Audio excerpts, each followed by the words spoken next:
You guys, Steve Death of Wolverine, the Weapon X program, issue 3. This has been a nice issue and nice run.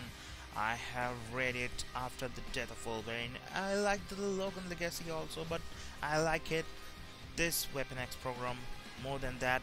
But it's fading some ways, according to me, because issue 1 is really great when we see in the last pages that the Wolverine's face was there with this character, but right now it's fading, like they are just, the story is compelling, not compelling that much, and the story is almost going in a same line. It's linear, but I wanted more and more kind of a story development thing.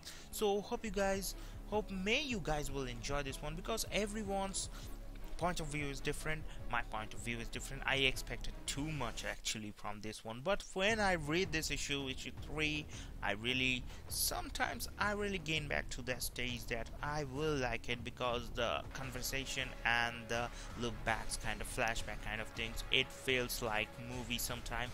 That's why. So for Death of Wolverine, the Weapon X program continues to be that series which catches you by surprise when something like this spinning out of Death of Wolverine.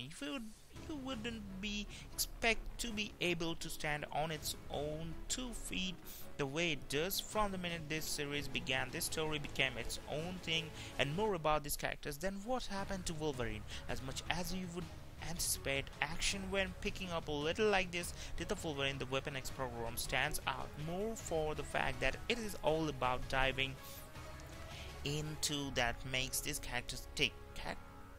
Charles Soule knows how to make you care for. Since the first issue, we have learned a little more about each character and the kind of people they were before the Weapon X program got their hands on them. In particular, Skull and Junk in this issue, they might not be able to recall what was done to them, but at least they know enough about who they were up to that point, which is more than enough to give you a sense of how these newfound abilities can change them. Skull finally figures out what he can do, and that was very exciting when we had some idea as to what he should be capable of and anticipated him doing the same.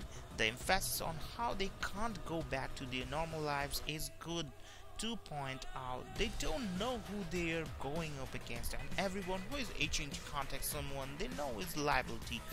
So there is the thing that different from somewhat from a plain kind of story, and somewhat here is a dynamic story when they started to think about it.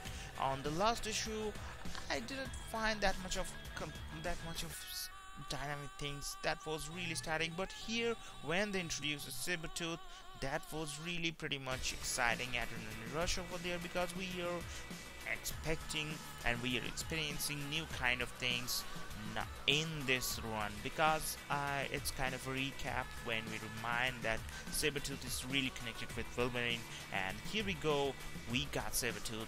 There's a small smells of Wolverine, and these characters can only take down the SABRETOOTH kind of thing, because he is holding the knife and he's fighting with SABRETOOTH.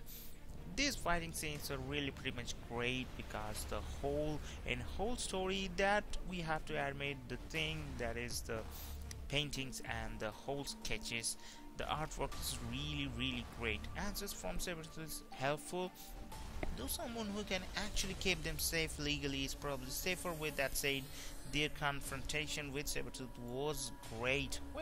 Now the bigger question is, if not Wolverine, then who is in Sharp's head? That is the thing, that is the twist over here. That's why I called this issue as dynamic. What stood out visually in this issue was definitely Skull coming into realization of what his power and limitations are. No punches were pulled when he found out what he needs to do to stop the pain, and that is the kind of action you want to see from the series like Death of Wolverine, the Weapon X program.